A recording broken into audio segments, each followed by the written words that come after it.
Yes, we're down less than that now, and of course, with members of the task force are here. We expect the president and vice president, both one of them coming any moment now. So obviously, this is of great interest because we want to know what the latest developments include. Among those who are here today, of course, Peter Navarro, who is the trade representative. We see Dr. Anthony Fauci, who has been a part of so many of these briefings, our HUD secretary, and so forth. And we'll await hearing more from the president and vice president in the next couple of minutes. I'm going to take my seat so as to not get away. Thanks, Alex.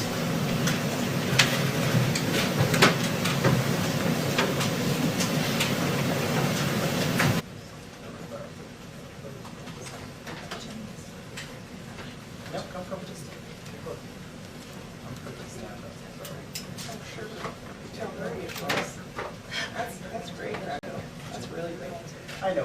Yes, we're down less than that now, and of course, with members of the task force are here. We expect the president and vice president, both one of them coming any moment now. So obviously, this is of great interest because we want to know what the latest developments include.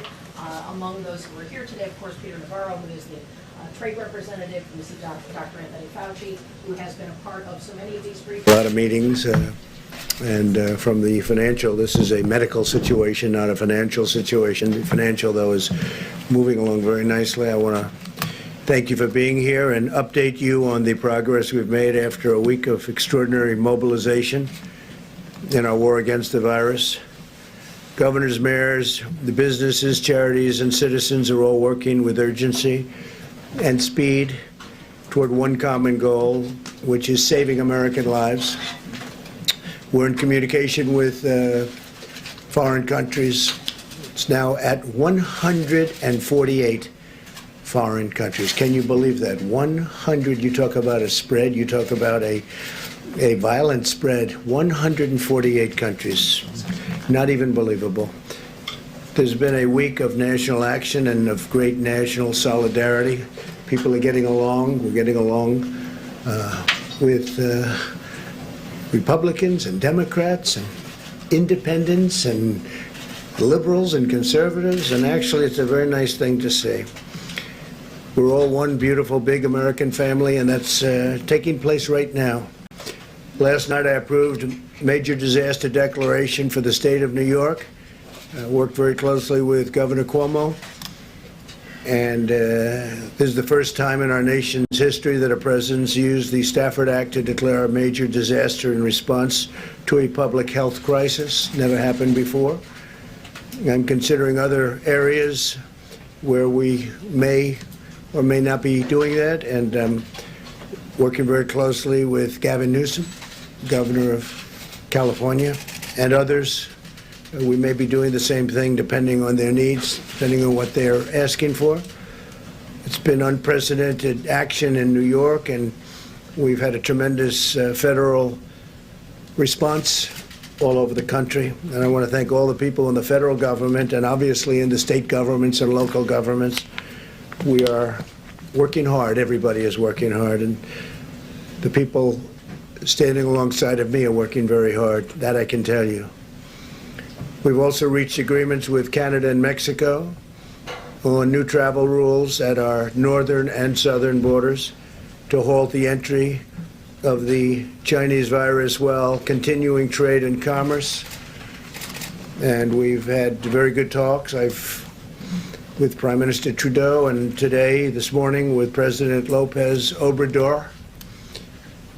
And we talked about joint measures that we're taking to prevent the spread of the virus in our countries and to temporarily suspend non-essential travel.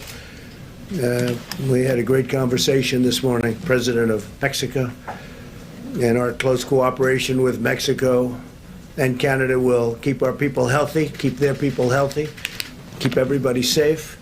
Yesterday I had a call with 12,000 small businesses, representatives of these businesses. That's the engine of our country. People don't realize that. You know, you read all about the big ones, but these small business, when you add them up together, are really the engine, economic engine of our country. And I assured them that my administration is doing everything within its very considerable power, frankly, to support them and their employees. Nobody's ever done what we've done. Likewise, I had calls during the week with all sorts of representatives and systems like the hospital system. We spoke to many of the hospital systems throughout the country, nurses and doctors, representatives representing hundreds of thousands of nurses and doctors, airlines and cruise ship companies, the Business Roundtable, which was fully attended, and it's all of the top CEOs of our country and beyond, frankly. The businessmen of, really, these are world-styled businessmen. These are businessmen that control the biggest companies in the world.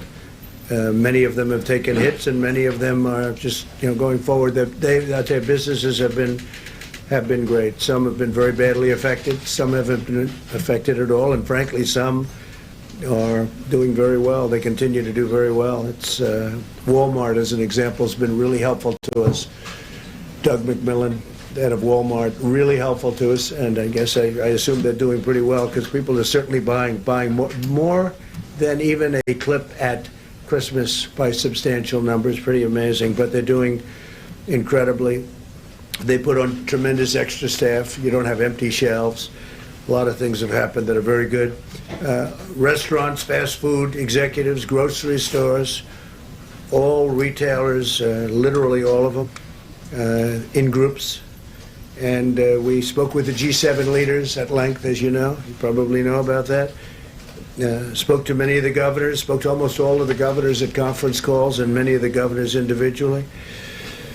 And very importantly, the religious leaders. We had a great conversation yesterday, the Vice President and myself, with the religious leaders of our country, many of the religious leaders, and we've had a number of them during the course of the last 2 weeks, actually. But yesterday we had a very significant call with the religious leaders of our country. I signed legislation providing American workers with paid sick leave and paid family medical leave at no cost to employers, and free testing for those who need it. The testing is going very well, and the Admiral will speak to that along with Tony. We're working quickly to pass additional legislation that will provide massive relief to small businesses and affected industries and give direct payments to our great workers and hardworking American families. There's never been anything like we're doing on the Hill right now. They're negotiating. Mitch McConnell, Chuck Schumer, they're all up there. Kevin McCarthy and Nancy Pelosi. They're all negotiating, and everybody's working hard, and they want to get to a solution that's the right solution. I think we're getting very close. We've also announced that we've moved tax day from April 15th to July 15th, which is a big deal, giving businesses and individuals extra time to file and pay without interest or penalties. So we've moved the date way back, and so it'll be July 15th instead of your traditional April 15th. And very importantly, you will have a lot of time, but you're not going to have interest penalties or any kind of penalties by filing at that later date. HUD announced that foreclosures and evictions are suspended for single-family homeowners with FHA-insured mortgages for the next 60 days. And our great head of HUD, who's with us today, Ben Carson's going to say a few words in a moment. The Department of Education will not enforce standardized testing, which is another big deal, requirements for students in elementary through high school for the current school year. Not fair to do that. So we are waiving that. I would imagine it's probably the first time ever that's been waived, but I think it's only fair to the students and to the parents of the students. It is also waiving interest and other things that we're discussing right now on federally held student loans, and directed that borrowers be allowed to suspend their student loan payments without penalty for at least 60 days. And we'll be talking about student loans, going to help the students. They're under a great burden right now, so we will be talking about that further, but we're waiving during the 60-day period various elements and very important elements on student loans, big subject. I signed an executive order invoking the Defense Production Act, as you all know, giving us powerful new authorities to help states, cities, and hospitals procure needed supplies. There's been a clear call to action to the private sector, and the call is made right here. It's been really pretty amazing what's happened with the private sector. They are really in sixth gear, I think, which has responded in full force, helping to produce and supply much-needed masks, swabs, sanitizers, ventilators, and everything else. There's a move on that's incredible right now. And by way of example, Hanes, everybody knows Hanes, great company, great consumer cotton products company, is retrofitting its manufacturing capabilities in large sections of their plants to produce masks. And they're in that process right now. And in my direction, the FDA has taken rapid steps to make these items available for medical use right now. I mean, most excitingly to me is what the FDA has done in order to get possibly a very successful number, it's not just one or two, number of therapeutics, medicines that can help people that are already sick, help people not get sick. And obviously you know about the vaccine, and Tony will discuss that a little bit later, but the vaccine is moving along. But this is something that right now, this is what we really, it's incredible. And what the FDA has done, and Dr. Stephen Hahn, who's highly respected, came as just a highly respected man. He's been fantastic. He's only been here for a couple of months, and he's gotten thrown into the swim of it, and he's really standing up. But the FDA has really moved mountains. I said it this morning. They moved mountains to get approvals on things that maybe work. We'll find out very soon. It won't take long. An example of the Pernod Ricard, which is this is really an example where we're repurposing alcohol. They went out and repurposed their alcohol production capabilities in Arkansas, Kentucky, Texas, and West Virginia to make hand sanitizer. That's a big difference. And they've been unbelievable. They really have. Pernod Ricard. Their first delivery will be on Tuesday. It's going to go to various states. They're going to start, I think, in New York, and they're going to work their way around. They're making a tremendous amount of hand sanitizer at a very high level, too, by the way. We've activated the National Response Coordination Center to level 1. That's your highest level. This is the nerve center of all of our government response to crisis, and it's coordinating very closely with our nation's governors. Many of you were at the call yesterday with the governors, and I think you can see the relationship, and we've had numerous calls with governors, by the way, but the relationships are pretty amazing. They're loving what we're doing, and the coordination between the federal government and the governors, states, and even local has been pretty incredible. FEMA Administrator Pete Gaynor, who is with us, will soon be providing you with an update on the center's operations, and FEMA's been incredible. We got them involved last week, very much involved, and now they're involved nationwide. We've dramatically expanded telehealth so Americans can see a doctor without leaving home, something which more and more people are using, and now they're really using it, and now the ones that are using it are loving it. And I think we're going to change the way our country functions medically and probably in other ways because of what's going on right now.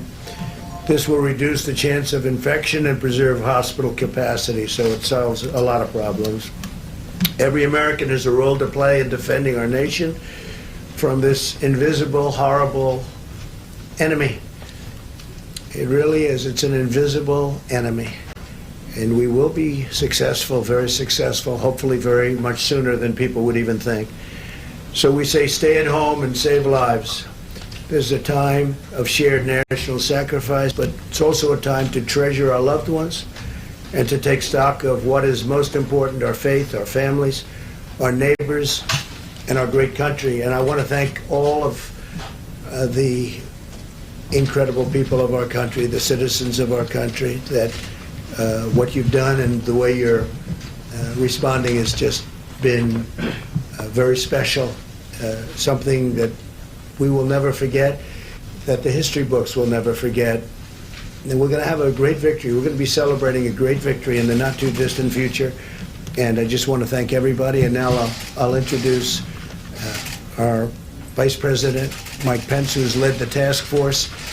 And I will tell you this, he has not slept much, maybe a tiny bit, maybe a little bit, but not much. And he's done an incredible job. Mike, thank you. Please. Thank you, Mr. President.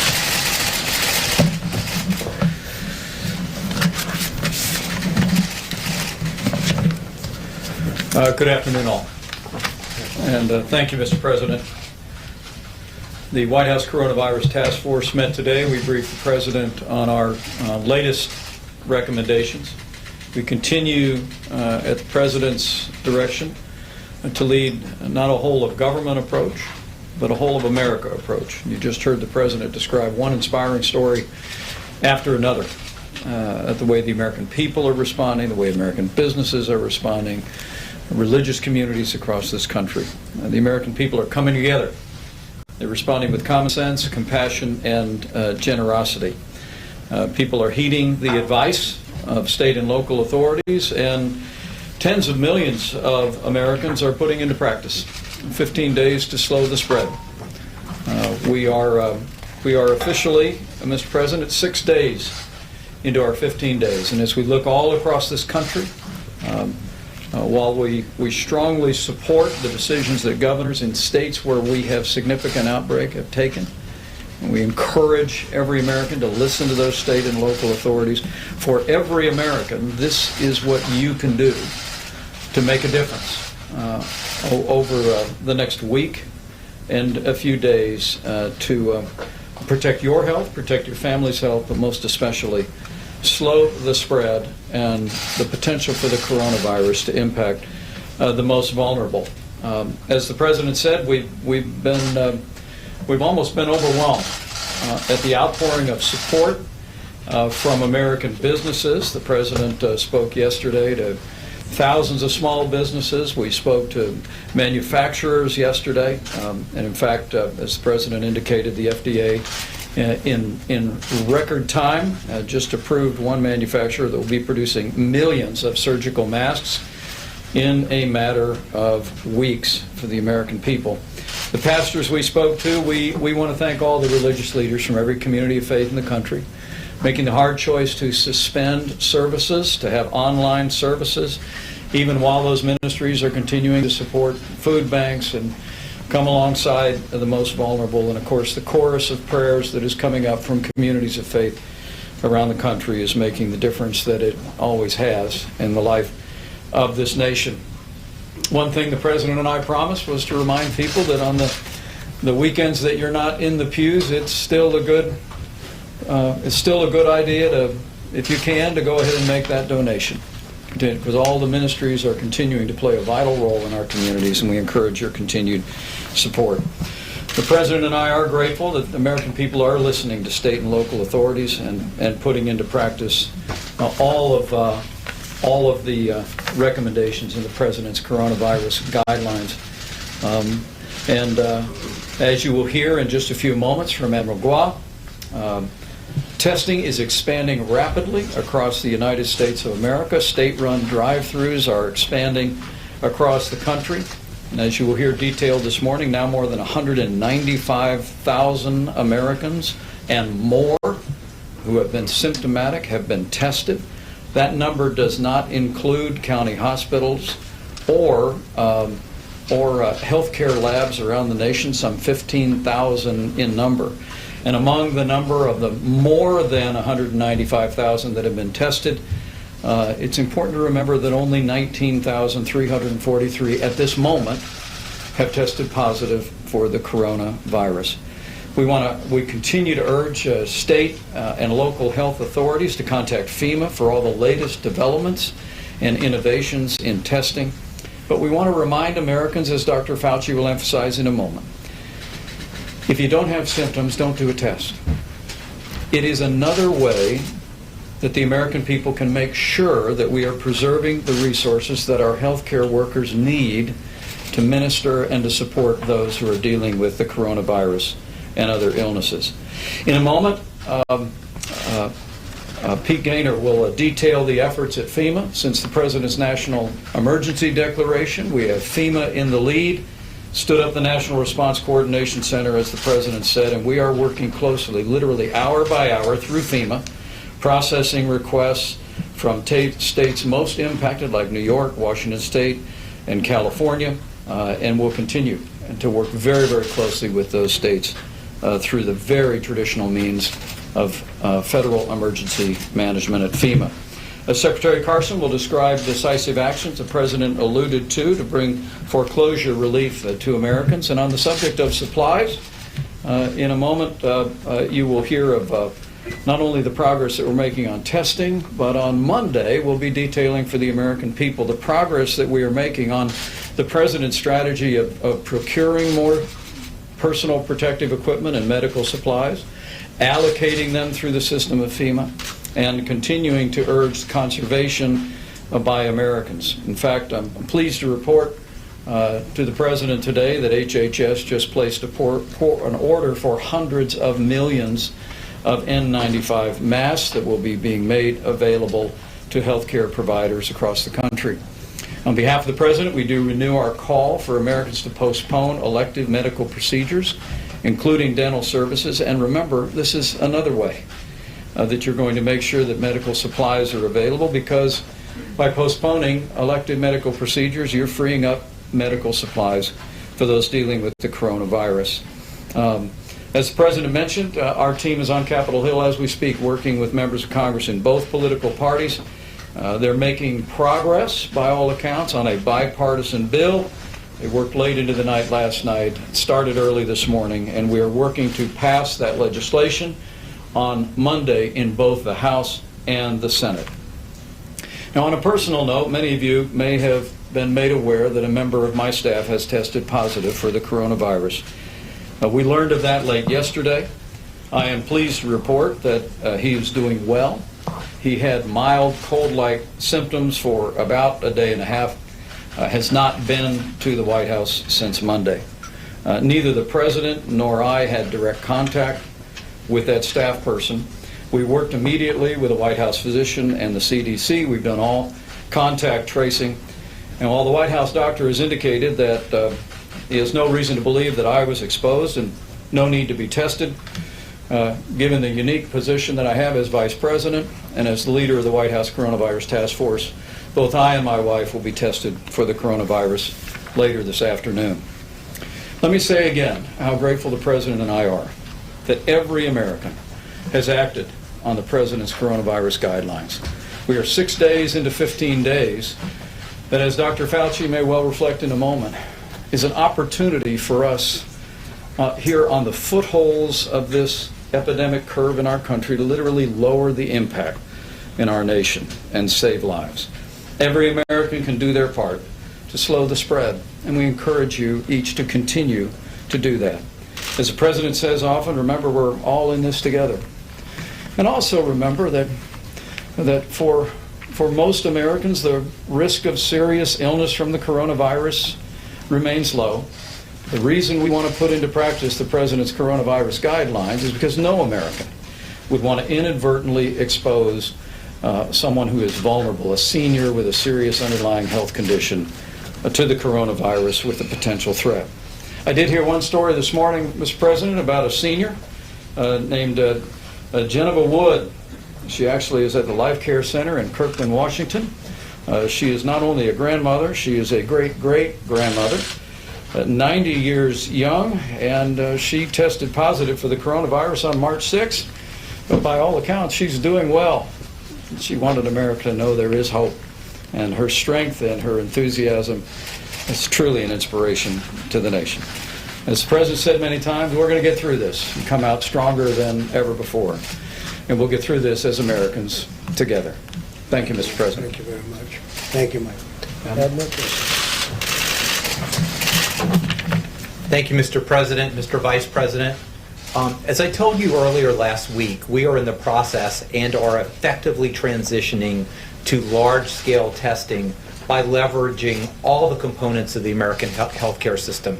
When we started, it was CDC only. then it was the state public health laboratories. Now we're transitioning into the mainstream of American testing with many of the companies that the President invited in the Rose Garden just a week ago.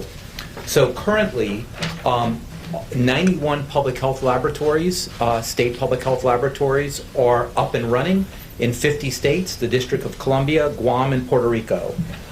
This is our curve, and I want to be very clear about this, that this only accounts for CDC, state public health laboratories, and the laboratories that are members of the American Clinical Laboratory Association. These are the main reference laboratories: LabCorp, Quest, Mayo, ARA, BioReference Labs, and Sonic Healthcare. It does not account for the well over 10,000, 15,000 hospital-based labs, many of which are doing testing, for whom we will get data this week to give you an overall roll-up. As you can see, over 195,000 people in America have completed their testing. That means tests plus results. This does not count the people whose tests are in process. And as you see, this curve is going, it will continue to rise dramatically over the next period of time. So again, this is utilizing all the components of the great American healthcare system, the state and local public health laboratories, the hospital system, which is not represented here, and the main reference laboratories. Now, I do want to make it clear that although testing is becoming more available, and Dr. Fauci will definitely emphasize this more, there are priorities for testing. And clearly, everyone across the country should understand that those hospitalized or in an ICU are a priority for testing. Symptomatic healthcare workers, for obvious reasons, we want to make sure that their health is preserved and that they are not going to spread to those who may be seriously ill. Symptomatic people in long-term care facilities. As the Vice President has highlighted, and we've said many times, elderly in our society have a much higher mortality rate, much higher serious complication rate. Symptomatic individuals over 65, symptomatic individuals who have underlying conditions like chronic heart disease or liver disease or other types of chronic diseases, patients in public health investigations, and there are local priorities around the country, particularly healthcare workers for testing. And Dr. Fauci is going to emphasize this about the types of people who may not be to be tested. Testing is going well, it's ramping up, but we should still have priorities. Finally, I want to talk about the community-based testing sites. I know they're popular now because there's now an acronym, which I'm sure the Vice President doesn't appreciate, CBTS, or CBT sites. We talked about these earlier in the week, and I wanted to emphasize again that these are state-managed and locally executed. The federal government is there to provide support, know-how, blueprints on how to do this, but these are really springing up at dozens and dozens of sites all over the country, adapted to the local needs. Some are drive-through, some are walk-up, some are geared to healthcare workers and emergency responders. So again, what we see in the upcoming week is this curve will continue to increase as testing becomes more widely available, as the great American healthcare industry continues to increase the availability of tests and the throughput of those tests. Thank you, sir. Thank you very much, Edwin. Dr. Fauci, please. Thank you very much, Mr. President, Mr. Vice President. What I want to do just over the next minute or so is maybe connect some of the dots of the things that you've heard today. First, the status of the dynamics of the outbreak. I mean, you all know the numbers, you've seen them. We have widespread infection, but to varying degrees throughout the country. So, for example, when you talk about the kinds of mitigation issues that we have put forth and have emphasized, just as I mentioned the other day, there are two dynamic forces that are going on at the same time. You're having the natural course of an outbreak trying to peak at a high level, and then you have the mitigation strategies which are aimed at dampening that. We've mentioned that multiple times. We often get asked, how do you know you're having an effect? Because there are two things that are going on at the same time. They may be confounding.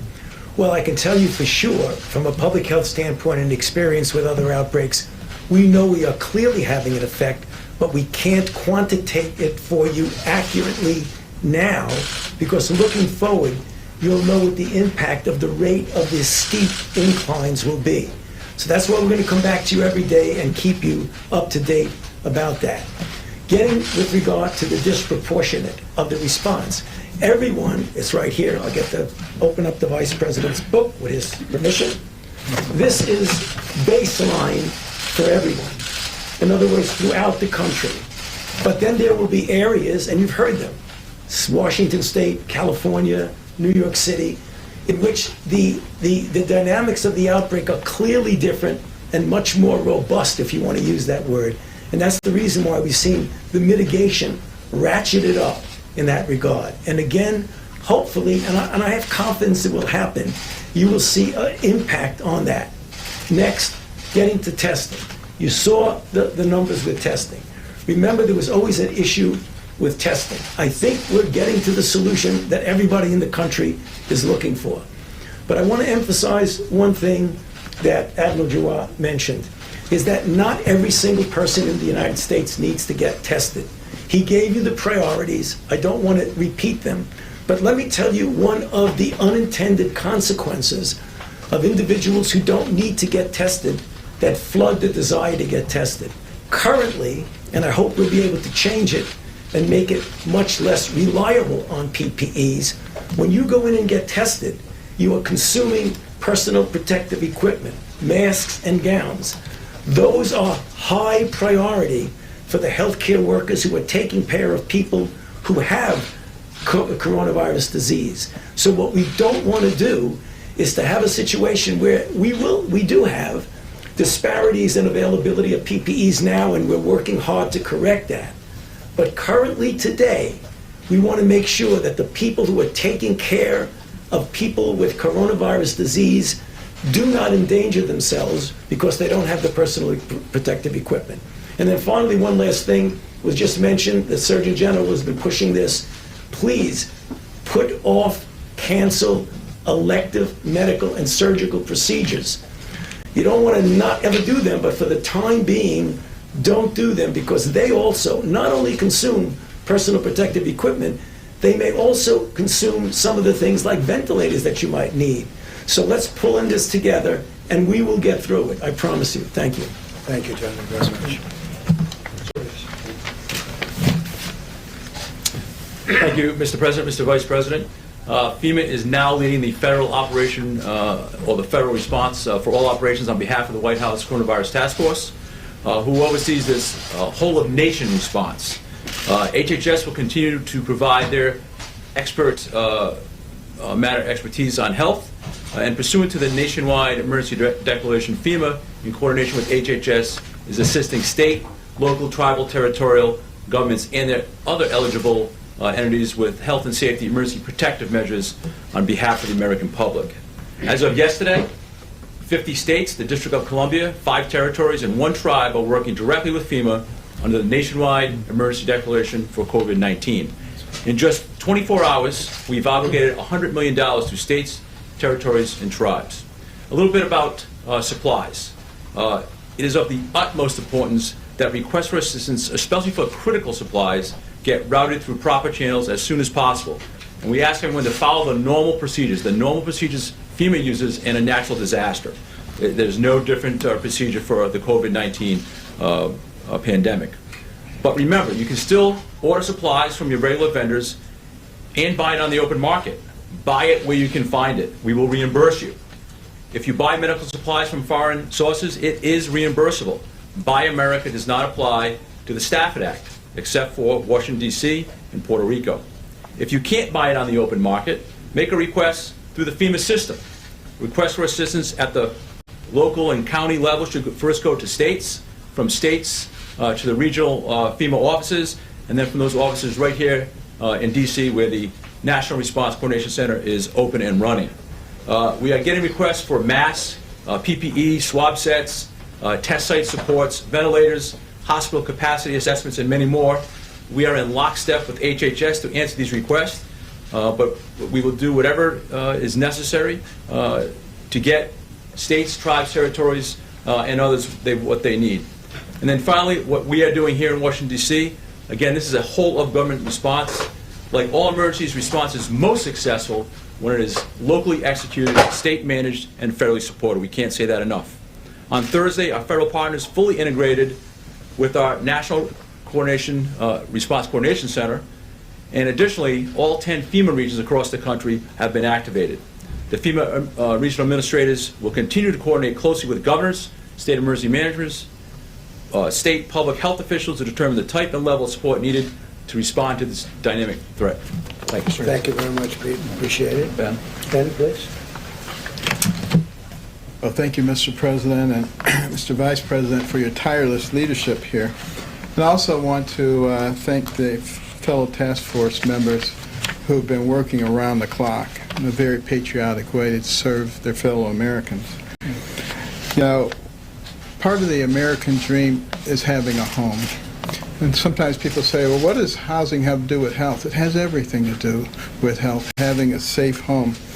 And that is the reason that the President has authorized the immediate cessation of foreclosure and eviction proceedings for American citizens, single-family forward mortgages, as well as reverse mortgages. And as you know, FHFA has also decided to do the same thing for 60 days. And the CFPB is very happy with all of this as well. And it's really all about helping our people, recognizing that they're being severely impacted by the coronavirus.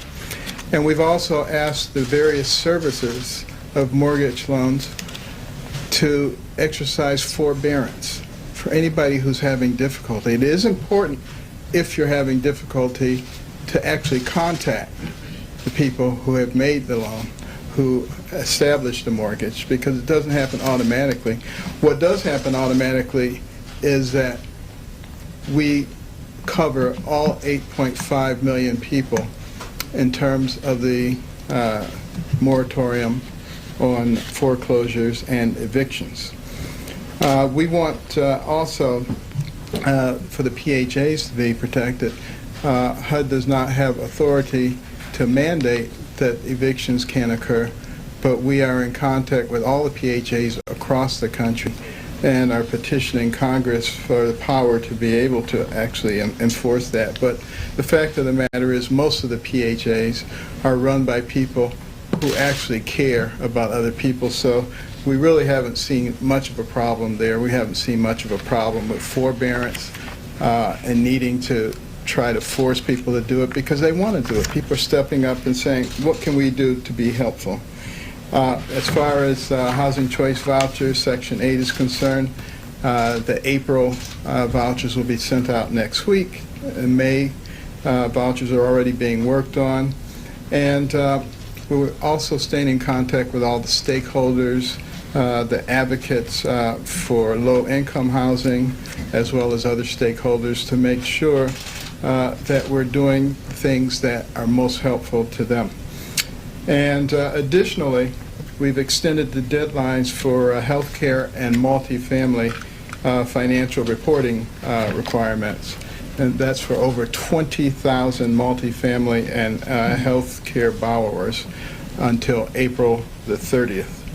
And that provides them with a lot more flexibility to deal with the issues that they're dealing with. I also want to thank our FHA Commissioner Bryant Montgomery, as well as the FHFA Director Mark Calabria, and Kathy Kraninger, the Director of CFPB, who've all worked tirelessly with us to make this happen. What we're trying to do is bridge the gap, recognizing that it's a lot easier for us to take these measures and for Congress to take the measures that they're taking so that we don't destroy a very excellent system and have to start all over again. So for those who are worried about the money that's being spent, if you don't spend the money and deal with this now, it's going to cost a whole lot more to try to build all this up again. And as was mentioned by the President, there's been a sense of unity that we haven't seen for a long time in this country. And let's hope and pray that that unity lasts far beyond this crisis. Okay. Ben, thank you very much. Questions, please. Mr. President, a few questions, if you don't mind, sir. If you've lost your job now, or you're worried that you're going to lose your job tomorrow, restaurant, something like that, what do you want people to do immediately? The second question, sir, you heard from the vice president that he's going to be tested. Have you taken a test since last Saturday? I know you told us. I just took one. You just took one. How are you feeling? I feel great. Okay. I guess I hope I look good. You're taking more than one. Those people are going You took to the be- one, sir? Sorry, hold on. One test. Yeah. I So, took the one test. The one. One test. okay. So for those people that have lost their job already, or they're worried that they're about to lose it tomorrow, what do you want them to do right now? Well, what they do right now is keep receiving their paycheck, and hopefully their companies are going to be in a very strong position. We want to keep everything together because we think we're going to have a tremendous bounce back. Now, some people agree with that very strongly. Some of our top economists, they think we're going to have once we solve the problem that we're working on, the medical problem. So we want them to keep their jobs, stay where you are, and we'll see what happens. Now, if they don't, we have unemployment, we have checks, we have a lot of things happening, a lot of very positive things. Nobody has ever done. Now, this is working with Democrats, this is Republicans and Democrats, and myself working together. Nobody's ever done a package like this. It's a great package, but ideally we want them to be able to keep their jobs, keep the pay coming, and I think that's going to happen. Kelly, go ahead. Mr. President, on your Defense Production Act power, one of the features of that is that the federal government would be able to control the output, whether it's masks or ventilators, Right. get it to the most areas of need, and control the pricing to keep it at a market level so it's not price Right. gouging. One of the things we're hearing from governors, they can't find supplies and prices have gone up. So you've talked about the act, sir, but you have not yet compelled any companies. Why not? Because we have so many companies making so many products, every product that you mentioned, plus ventilators and everything else. We have car companies without having to use the act. If we don't have to use specifically, we have the act to use in case we need it. But we have so many things being made right now by so many, they've just stepped up. In fact, Mike Pence and I were discussing it before. We've never seen anything like it, where they are volunteering. We want to make masks, like Hanes, I brought that up as an example. General Motors, I bring that up as But another. they go on the Ford. open market, sir, right? They're going to go on the open market. We want them on the open market from the standpoint of pricing, because otherwise, it's going to be, we could be very unfair. Direct them to the places in greatest need. We are directing states, and sometimes we'll be competing against states, which I don't want, and we'll drop out of the bidding. We want the states to go first. And you know, what we're doing is we're helping states. That's what we want to do. Same thing with the testing. We're helping states. We're helping states get to where they want. And we've made tremendous progress in every How aspect fast of can it. this happen for a It's governor happening who needs fast now. equipment today? Well, it's happening fast right now, and the governors are out there trying to get, and if they are competing with us, we immediately drop out, please. Mr. President, forgive me if I heard you wrong at the beginning, but you said something, we are going to be going over to the Hill. Are you going yourself? My people are, and I'll be staying here. I'll be in the Oval Office and various other places in the White House. And on that matter, you're asking Congress to essentially pass a series of legislation that's going to amount to about $2 trillion, 10% of the GDP. What do you say to members in both parties who say this is too expensive, this is just too much to debate and get done in 48 hours or so? And also, have you spoken directly with Speaker Pelosi at all about any of this? Okay, so I've spoken with, I'm not going to say who I speak with, but I've spoken with directly or indirectly everybody many, many times. We're doing very well. I think the Democrats and the Republicans are going to come up with a package that's going to be really something very special. It's going to help people. This is the first time there's ever been a case where you want people not to work. It's always, you want to create incentive to work. We're creating not an incentive not to work, but the fact is we're asking people not to work because of, they have to stay away from each other. If we're going to kill this horrible hidden enemy, we have to stay away. So there's never been a thing like this in the history of the world, and other nations are doing similar things, some effectively, some not effectively. They're doing similar things.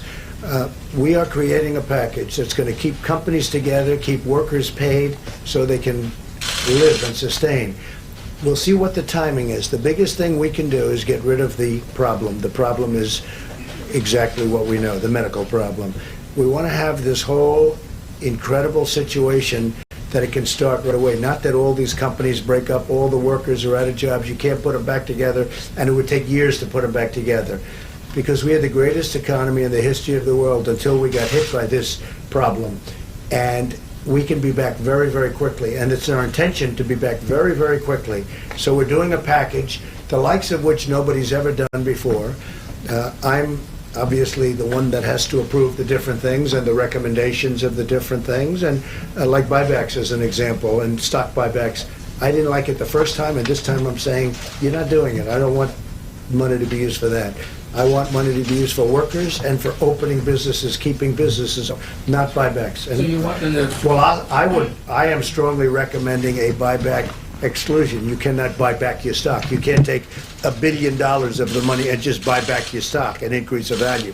Please. On the subject of masks, the Vice President announced HHS was ordering hundreds of millions of them. Was that order just placed today? How is that going to be distributed, and when can doctors and nurses expect to actually receive those masks? Yeah, HHS is completing a $500 million order of N95 masks, and all of this is being coordinated through FEMA, and we are responding specifically to state requests where the needs arrive. As Dr. Fauci said, we want to make sure the people that are providing healthcare services to people who may have contracted coronavirus have the protection to keep themselves and their families healthy. But I want to emphasize the supply of so-called N95 masks has been vastly increased in the country because the President insisted that we extend liability protection to industrial masks. What all the experts told us early on was that industrial masks that are used on construction sites, the President's very familiar with from his past life, are perfectly appropriate to protect healthcare workers from respiratory illness. But they didn't have the liability protection because they weren't created for hospitals. We worked with leaders in both parties. We added that protection that runs through 2024, that now the industrial N95 masks can be purchased by hospitals, purchased by states, purchased by HHS, and distributed through our system. So we're making those available. The supply has been, as I said, vastly increased, and it was another step forward in a bipartisan accomplishment. And we're continuing to use all the kind of creative means of American industry to make sure that we're leaning into this effort and that we do whatever it takes to make sure that our healthcare providers have the protective equipment. We are still hearing from doctors and nurses about this shortage. When exactly can they expect to receive these masks, though? Well, let me let Pete Gaynor speak to that, because FEMA will be HHS is now fully integrated into FEMA, and so as the requests come in, but obviously, as I'm sure the administrator will say, they're being prioritized to those areas with the highest need. Yes, sir. Pete? So within the National Coordination Center, we have a supply chain task force. And in basic sense, we're trying to identify the universe of what's out there. So whether we hold it at the federal level, we hold it in the private sector, and then match that up with demand and asking people to be creative. We're asking, again, this is a shared responsibility. We're asking locals and states to do your share locally, try to take a little bit of burden off of us, and then we'll prioritize those scarce resources, because every single governor across the country is looking for the exact same thing. So there's a balance, but we're examining the entire supply chain to make sure that when will we make the masks start coming in? They're out there now. So again, we want to match. We want to get out of the middle, I think. I appreciate it. Yeah, that's what I like to do. When will the Yes. So we're trying to match suppliers with demand. So that's what we're doing right now. It's happening today. They can expect them today, or they're matching supply and demand today? There's a range of requests across the country, Yeah. and we're trying to match those, again, supply and demand every day. Are you satisfied with that? We have a lot that already come in. A lot have already come in. I have to tell you, the throwing away of the mask, being in private business, the throwing away of the mask right away, they're thrown away, and when you hear 55 million masks were ordered, I'm saying 55 million, how could it possibly be such a number? And they say, oh, that's just a small fraction of what we need. And I said, why aren't we sanitizing masks? You know, you look at the masks, I've looked at all the different masks. Some don't lend themselves to doing that, I think, but many do. And I said, why aren't we have very good liquids for doing this, sanitizing the masks, and that's something they're starting to do more and more. They're sanitizing the masks, and I don't know if anybody would like to speak to that. Dr. Fauci? We should go You might want to discuss. Yeah, there are some CDC guidances about how you can minimize the use of masks. by different things that you could do with testing, and when you have masks, how you might reuse them, which ones you can reuse them. Do you think there's a solution to this other than buying more masks? Do healthcare providers need to change how they're using them? Yeah, well, there are a couple of things. One, for example, we are moving towards getting testing where you don't have to have PPE. I mean, I'm not going to tell you the day it's going to be there, but it's going to be a swab that you could stick in the nose of the person who is either infected or not, but that person doesn't need PPE, the person who's administering the test. So if you could do a self-administered test, stick it in a vial, hand it over. You don't need a mask, you don't need PPE. That's one of the things we're trying to do. I would have liked that much better. Personally, yeah, go ahead. May I? And one other, this is another story about great American industry. I mean, the President and I literally heard directly from Apple that they're donating 2 million industrial masks to this effort around the country, and working with our administration to distribute those. And it might be a good opportunity for us to renew our call as the President and I delivered this message to businesses yesterday, manufacturers and small businesses. It's a great time to go to your storeroom, and if you have N95 masks, if you've got 100 of them, if you've got 10,000 of them, is to load them up, drive them over to your local hospital. That story is literally happening all over the country. And now with more Americans stepping away from elective surgery, including elective dental care, we're urging dentists around America to look at their supplies of N95 masks and make those available to our hospitals. But the great news is, as the President said, the American people are all doing this now. So allow me to say on behalf of the President, thank you for what you all are doing today, but we want to encourage people in business, encourage people in dentistry in particular, look at those supplies of N95 masks, pack up as many as you can spare, drop them off at your local hospital, be a great service to the country. Mr. President, I just want to read you some of what some of the doctors on the front lines of this crisis are saying. Dr. You mean the ones that are saying good things or bad? These are doctors who are talking about the shortage of medical supplies that they are facing. Dr. Faiza Bucks in Kentucky says there's absolutely no way to protect myself. A surgeon in Fresno, California says we are at war with no ammo.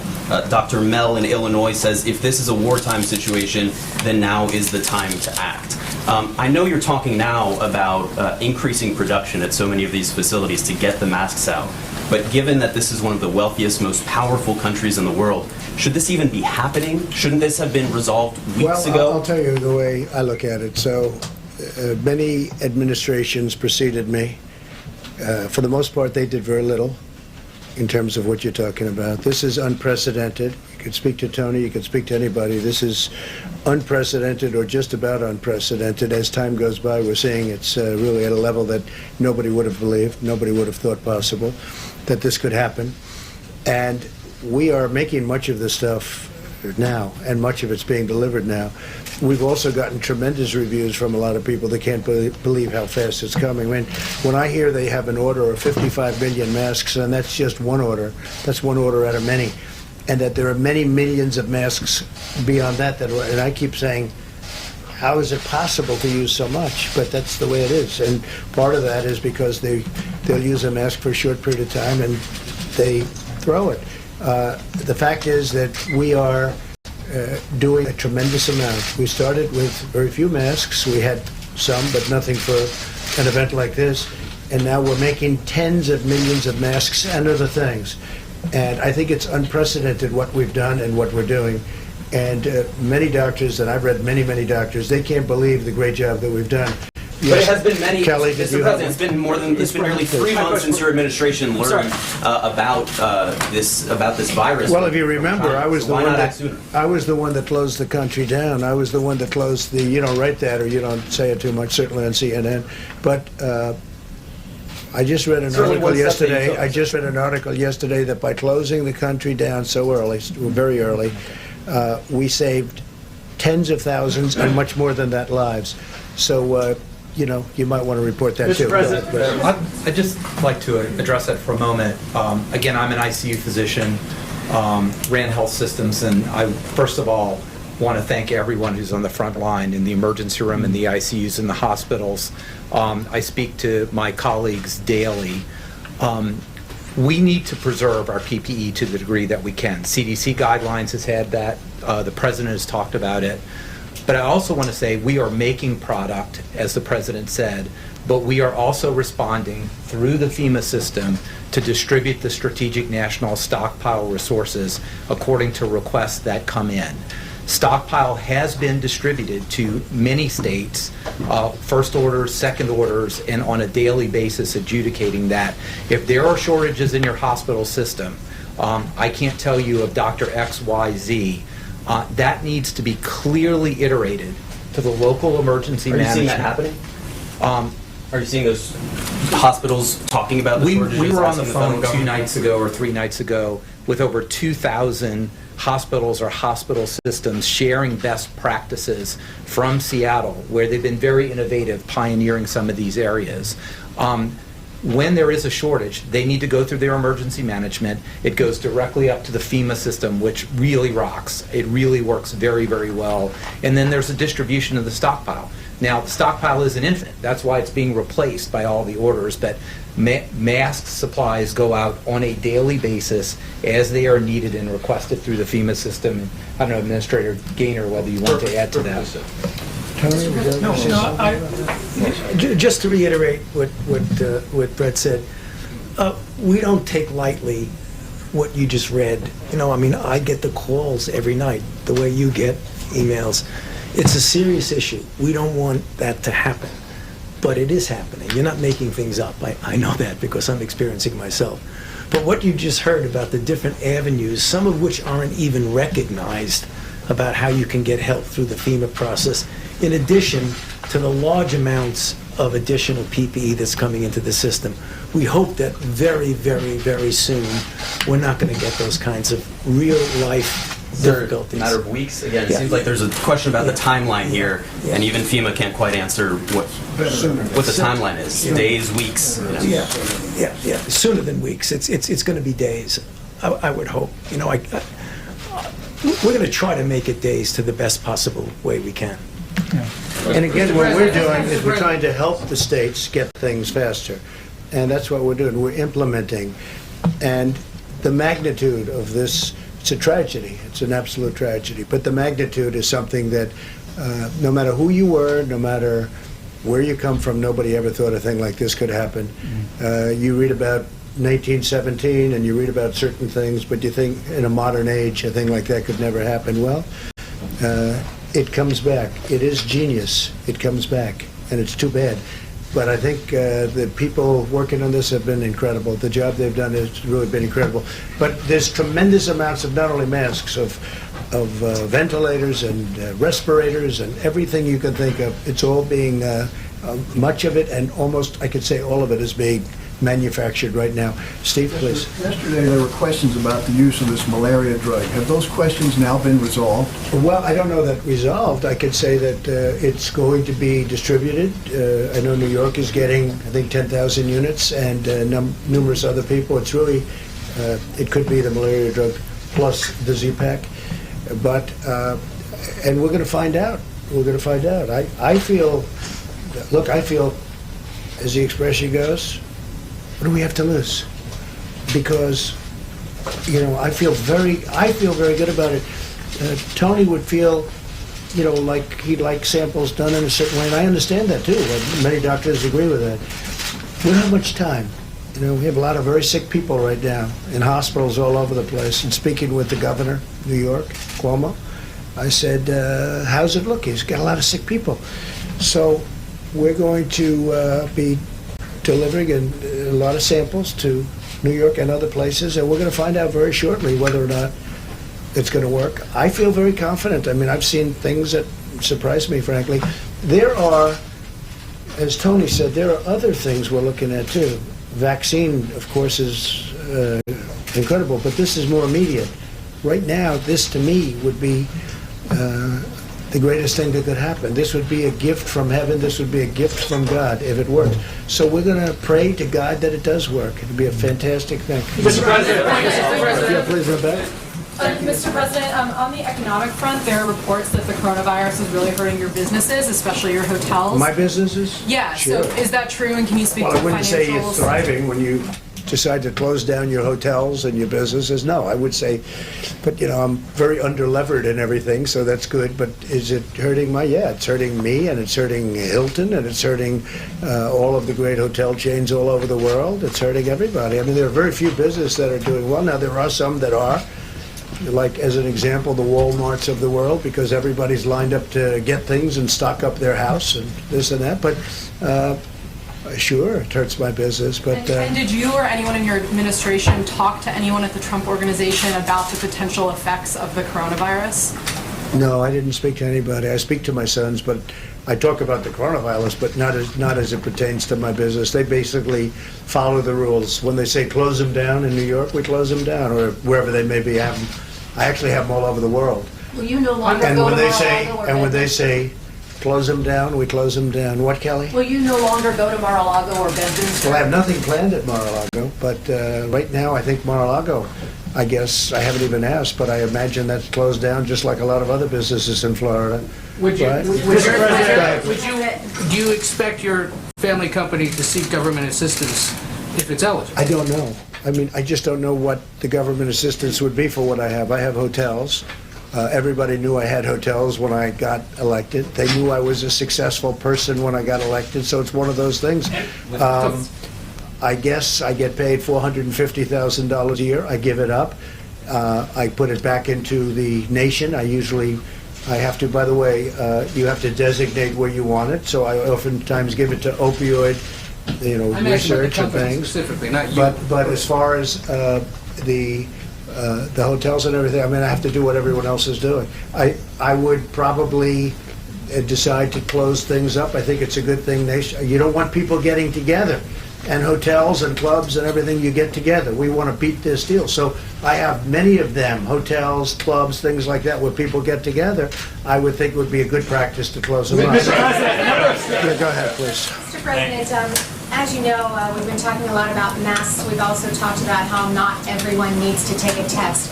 What about a temperature test? As we know, we all came into this room and got tested before we entered. Well, I do it. I have temperature tests, and I didn't ask everybody here, but I wouldn't be surprised if they had temperature tests. Should those thermometers Otherwise, I'm going to run off the stage. be distributed? Should they be on a mass distribution basis too? Oh, I think they are pretty much. The easiest thing is the temperature. I think they are. I don't know. Are you learning a lot from the temperature test, Tony? Could you maybe discuss that for a second? Yeah, I mean, they have a place. They're not infallible. I mean, there's so many ways to get around that. I mean, right now, every time, certainly in here, every time I go into a different room, I get my temperature taken. But we see that on the outside, that some people are doing I took his that. temperature twice, actually. It was very low.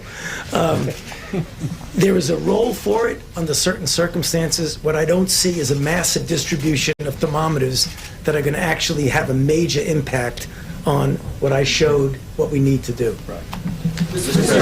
And I've seen things when Tony mentions thermometers.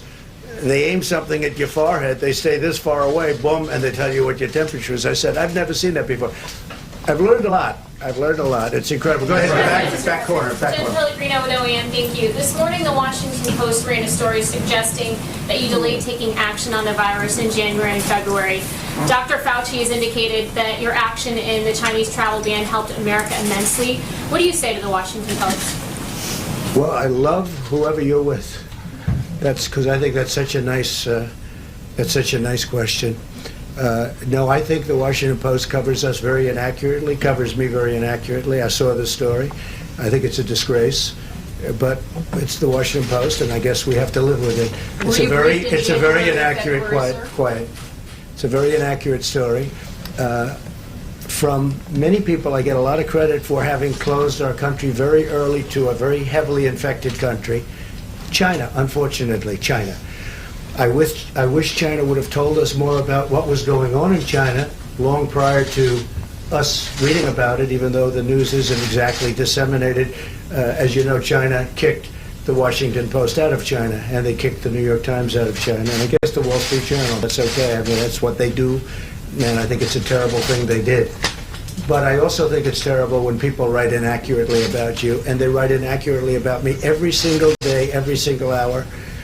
And by the way, your group really, I really think, and I just say fair, not good or bad. I think you write very fairly and do very fair reports about the great job that all of us are doing, that this group behind me is doing. It's so insulting when they write phony stories that they know are fake news, because they're not insulting me, they're insulting everybody, these incredible people that have worked so hard, so long, that are thinking about nothing other than this invisible enemy. They have done such an incredible job, and they will continue, and we're going to win, and there'll be a lot of celebration when we win.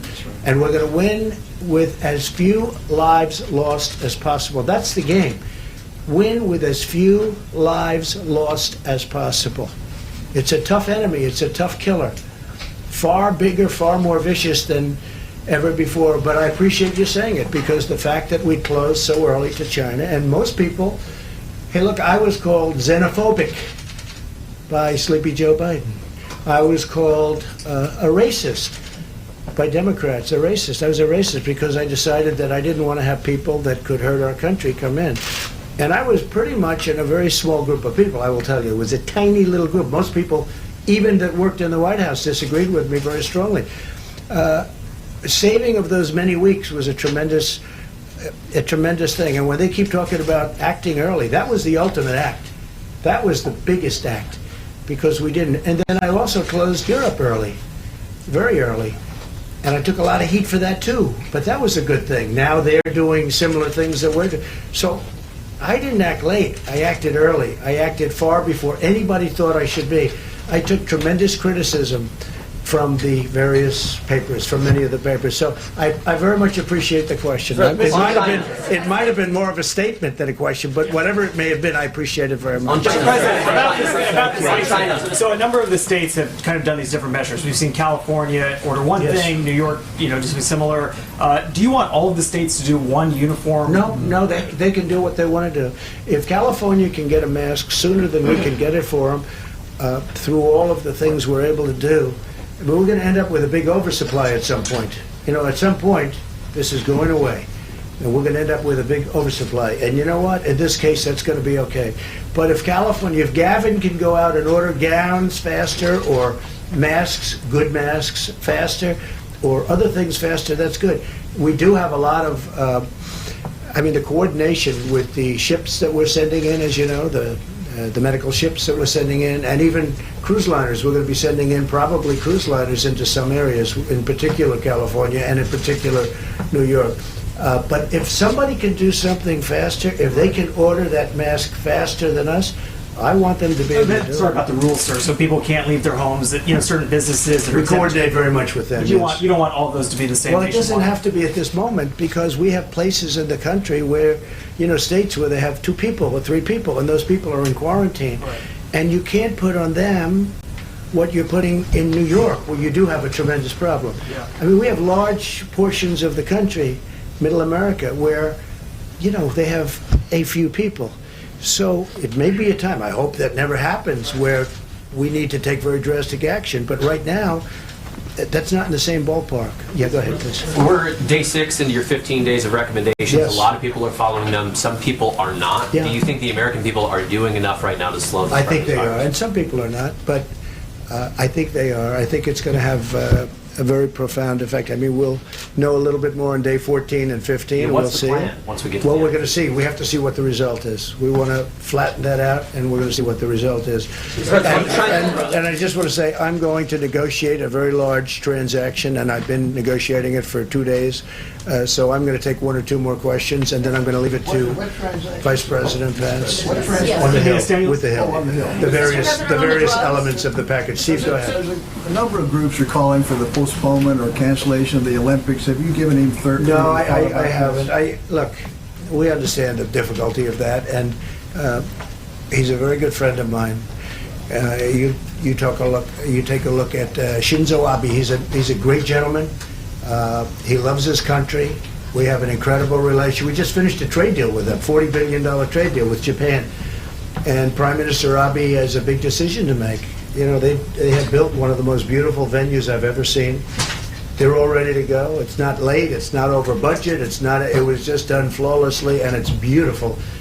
And they're sitting back and saying, I told him, I said, that's your decision, and it is his decision, and I know he's going to make it soon. I don't know what it's going to be, and I didn't think I should be influencing it at all. I mean, the job that Japan has done on that venue is incredible. So, I mean, there are options, obviously, including delay, and maybe delay for next year, but that's totally up to them. We'll see what they do. China's responsibility. Since this story keeps popping up, when did you first learn that this was going to be a problem? Well, you know, when I learned, I started doing the closing, so, you know, probably around that time. We didn't learn much. I think you're going to ask a little bit about China responsibility. I do think that, again, I have great respect for China. I like China. I think the people of China are incredible. I have a tremendous relationship with President Xi. I wish they could have told us earlier about what was going on inside. We didn't know about it until it started coming out publicly. But I wish they could have told us earlier about, because we could have come up with a solution. Tony Fauci and all of the people, the talent that we have, would have loved to have had 3 or 4 months of additional time if you knew that this was going to be happening. They didn't have that time.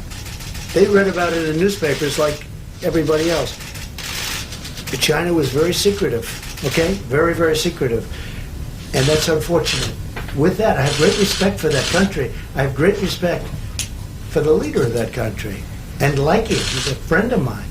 But I wish they were able to, I wish they would have told us earlier, Steve, that they were having a problem, because they were having a big problem and they knew it. And I wish they could have given us an advance warning, because we could have had a lot of things. As an example, some of the things that we're talking about where we order them as quickly as we can. If we had a 2 or 3 month difference in time, it would have been much better. Yeah. Could I follow up on that? Yeah. Because as you were saying, China was extremely secretive about this. Several of your advisors have been warning, have been critical of China. Secretary Pompeo was talking about it yesterday, and he had been saying so for quite some time. So why then, on January 24th, did you tweet that China has been working very hard to contain the coronavirus, that the United States greatly appreciates their efforts and transparency? Because it will it's all true. work out well. Because Why were it's you true. saying that, though? China has worked very hard. China has lost thousands and You just said they thousands weren't of people. transparent, right? No, they weren't transparent. They were transparent at that time. But when we saw what happened, they could have been transparent much earlier That than was they were. a month after China But discovered China, the virus. just so you understand, China is not a beneficiary here. China and everybody else, and I think the answer is we want to share them. I would imagine we want to share the numbers as Admiral. Do you want to The discuss 500 that? billion masks that you cited, they're due for delivery in 18 Not months. billion, no, not billion. 500 million masks, excuse me, thank you. I said, wait a The minute. half a billion masks, they're due for delivery according to HHS within 18 months. The last number on ventilators we had was 12 to 13,000. Can you give us an updated number? Well, there's on that? never been numbers like this. You know, a ventilator is a machine. It's a very complex machine. And to think that we have to order hundreds of thousands, nobody's ever heard of a thing like this. You know, when we had in the stockpile, we had thousands in a stockpile, thousands ready to go. That's a lot. All of a sudden, you need hundreds of thousands. And you're not talking about, you know, the mask is whether it's plastic or whether it's material, that's one thing. But you're talking about a very sophisticated, heavily computerized machine, and delicate. And you need hundreds of thousands of them. Nobody's ever heard of a thing like that. With that being said, General Motors, Ford, so many companies, I had 3 calls yesterday directly, without having to institute like you will do this. These companies are making them right now. But to think of these numbers, it's pretty it's pretty Do you have mind-boggling. numbers to share though right now? Do you have numbers to share with us right now? Well, Mike, go ahead, please. Yeah, you bet. Well, we've spoken a lot about masks this morning, but the President's also given the task force a priority of assessing the availability and expanding the availability of ventilators. And on Monday, we will detail some very encouraging news for Americans. You speak about the number of 13,000. It is a little more than that we have in the national stockpile. But it's important to remember that that doesn't include the more than 100,000 ventilators that are in healthcare facilities and hospitals around America today. It doesn't include what will be produced. As the President said, we're seeing companies step forward. The manufacturers tell us that a ventilator actually isn't a very complicated piece of equipment, and many of them are literally surging forward to create more ventilators.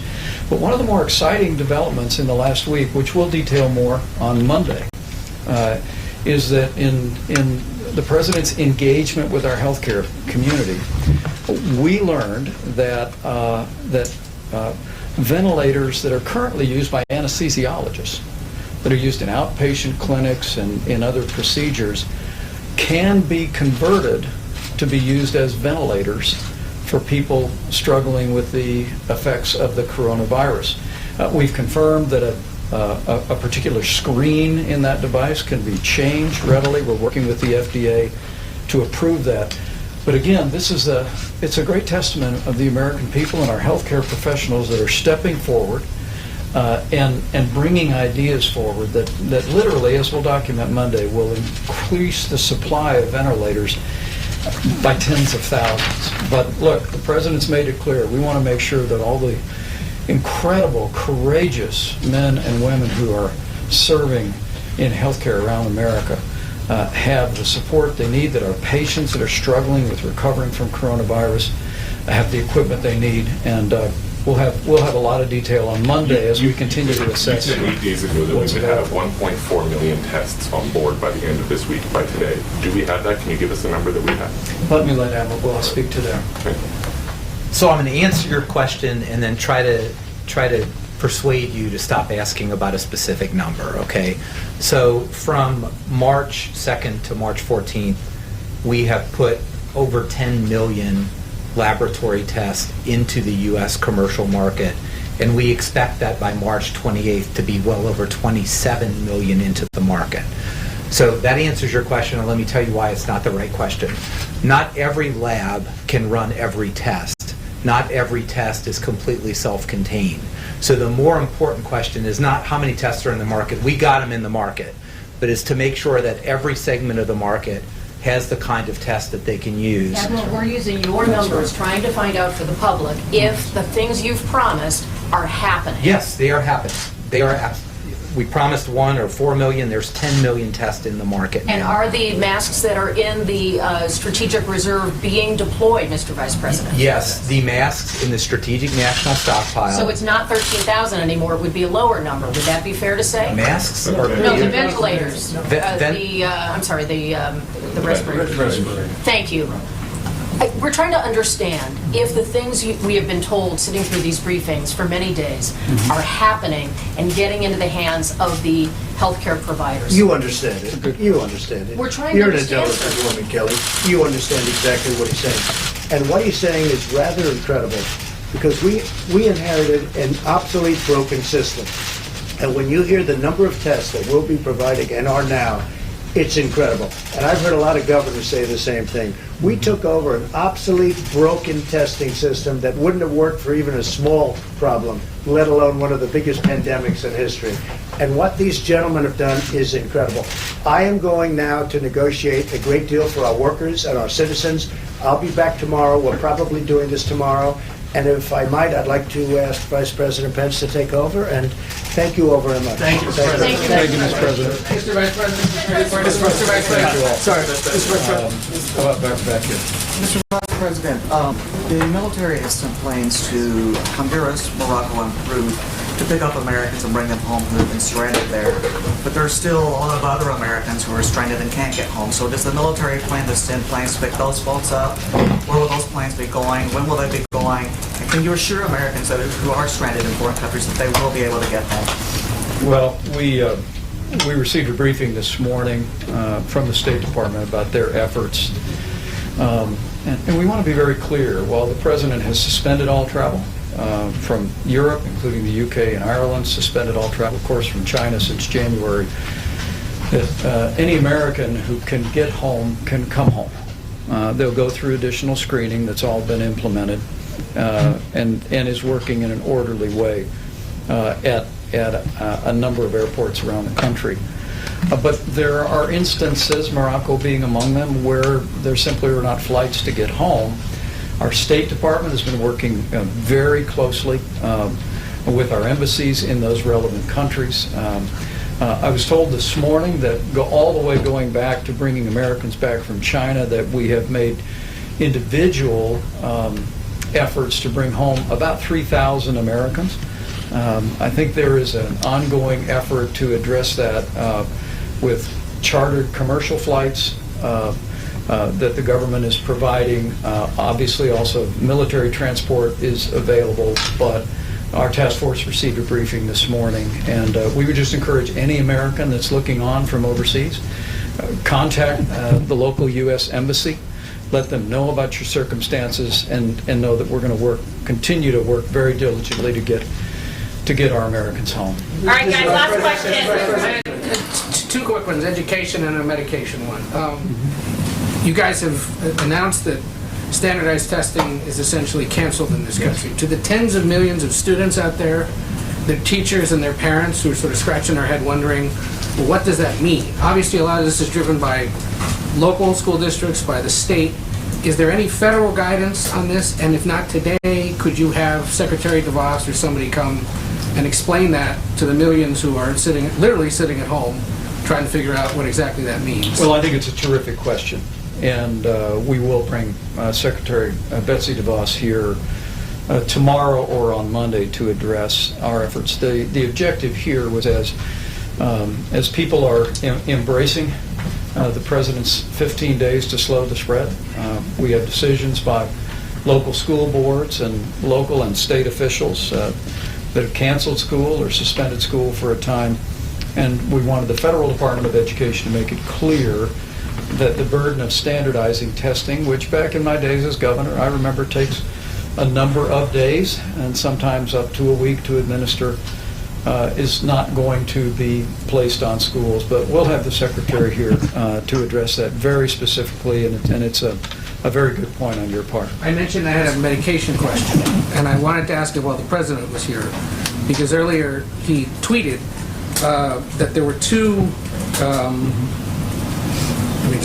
certain medications that when taken together, quote, have a real chance to be one of the biggest game changers in the history of medicine, and that they should be, quote, put in use immediately. Since he's not here, I can't ask him what he meant, but I'm wondering if Dr. Fauci or the Admiral could clarify if you have any sense of what he was talking about, and whether his 74.5 million Twitter followers should be taking medical advice from him or from someone else. The President brought together the top pharmaceutical companies in America and in the world a number of weeks ago, and they formed a consortium to work on a range of responses, beginning with therapeutics, which for a layman like me, that just means medicine to make you feel better. They're already going to work on that. We actually think, Dr. Fauci, I think there's some sense that that our great pharmaceutical companies may actually be producing therapeutics that will give relief to Americans struggling with coronavirus as soon as this spring. We also challenge them to work together as rapidly as possible to develop a vaccine going forward. And as Dr. Fauci has indicated, we brought a vaccine to clinical trials now the better part of a week ago, the fastest time in history. Now, it's the first phase of the trials, and people should understand, as our health experts have described, that there'll be a period of as much as a year and a half before we can make those vaccines available. But as the President said at this podium, there is some anecdotal evidence that several existing medicines may have brought relief to patients struggling in China and in Europe. And the President has tasked the FDA to work very rapidly to allow what's called off-label use for those. One is a malaria medicine. But this morning, I think the President reiterated the hopefulness that he feels about this, that because these are medications that are time-honored and tested, they've been taken for many, many years, that we want to pursue, number one, making those available if someone's doctor believes that it's appropriate. The doctor would be able to prescribe that medicine even though that's not indicated. That's called an off-label use. But the other piece is, as Dr. Fauci said, and I'll yield to him, in deploying those medicines, we're working specifically with one state to do so in a way that represents a clinical trial. So it would not just be compassionate use, which the medicines are already being used for in some jurisdictions today, but also we could study it and determine the viability of it. And in fact, we're working diligently right now with that supply chain to make sure that those medicines are available. Dr. Fauci, do you want to speak to that? Sure. You know, it's essentially what I said multiple times from this podium, is that when you have, first of all, we're trying to develop de novo drugs that are not yet out there, not approved, that ultimately would be effective. And the way you prove that is to do a randomized control trial to prove safety and efficacy. I'm not totally sure what the president was referring to, but I believe he was referring to a report that used both hydroxychloroquine and azithromycin together to have some possibility of being in effect. Many of the things that you hear out there are what I had called anecdotal reports. They may be true, but they're anecdotal. So the only thing that I was saying is that if you really want to definitively know if something works, that you've got to do the kind of trial that you get the good information. The president is talking about hope for people, and it's not an unreasonable thing to hope for people. So when you have approved drugs that physicians have the option in a decision between the physician and the patient, are you going to use a drug that someone says from an anecdotal standpoint, not completely proven, but might have some effect? There are those who lean to the point of giving hope and saying, give that person the option of having access to that drug. And then you have the other group, which is my job as a scientist, to say my job is to ultimately prove, without a doubt, that a drug is not only safe, but that it actually works. Those two things are really not incompatible when you think about that, particularly when you're in an arena where you don't have anything that's proven. We went through the same sort of thing with a little bit of a different twist during the HIV/AIDS epidemic until we finally developed drugs that were absolutely knockout drugs that were safe and that were effective. But in the beginning, there was that tension about that. So you really got to have a balance. I've got to do my job as a scientist, and others have other things to do. Great. Mr. Vice President, question for Dr. Carson? Yeah, question for Dr. Let me just, if I may, let me just say, I hope this morning has been informative. We will be back again tomorrow. And I hope the American people are encouraged because of the incredible whole-of-government approach, because of our collaboration with states. You're seeing testing expanded all across the country. That incredible public-private partnership with commercial labs is now making testing available by the tens of thousands. We're working very diligently with an incredible response from American industry to make sure that personal protective equipment, ventilators, and all the things that our healthcare providers need to meet this moment is there. But let me just say again what every American can do today. And that is, first and foremost, heed your state and local authorities. There are individual states, California, Washington State, and at this moment, especially New York, that have issued guidance to their citizens. And as the President said, we wholly support the leadership that those governors are providing in their states. But secondly, every single American can put into practice the principles of our 15 days to slow the spread.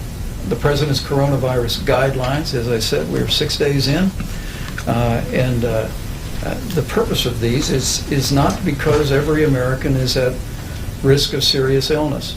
As we said before, all our experts tell us, all the data shows, that the risk of serious illness to the average American remains low. But because the coronavirus is, we think, 3 times more contagious than the flu, to slow the spread, to literally lower that curve and spare Americans around our country with being exposed to or contracting the coronavirus, or worse, every single one of us can put these principles into practice. I recommend that you go to coronavirus.gov. Sit your family down, call a neighbor and a friend, support efforts in your local community to put these principles into practice. And as people all across this country continue to do just that, I just know we'll get through this, and we'll get through this together. Thank you all. Will there be a briefing tomorrow, sir? We'll be back in here. Thank you, Mr. Thank you, sir. President. Thank you, sir. Thank you. Thank you, sir. Sorry for your loss. Referring to our colleague. That's very grateful. Hey guys, it's Jeremy. Do you have me?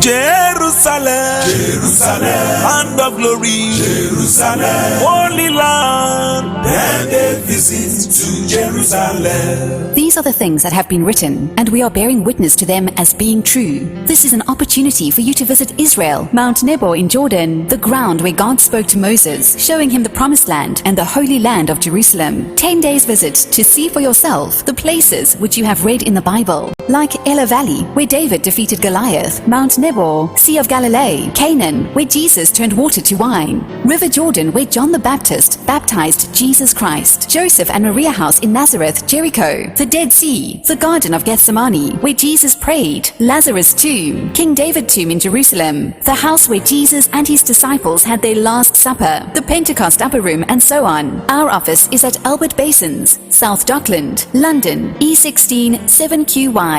For more info, please visit www.holytrinitypilgrimage.co.uk or please call Captain Mother Hassan on 078 721 37953 or Pastor Elijah Kamui on 079 846 34898 or email us info@holytrinitypilgrimage.co.uk. A pilgrim is not a tourist. The tourist sees sights and returns home the same person, but the pilgrim gains insights and returns home changed and spiritually fulfilled. Jerusalem, Jerusalem.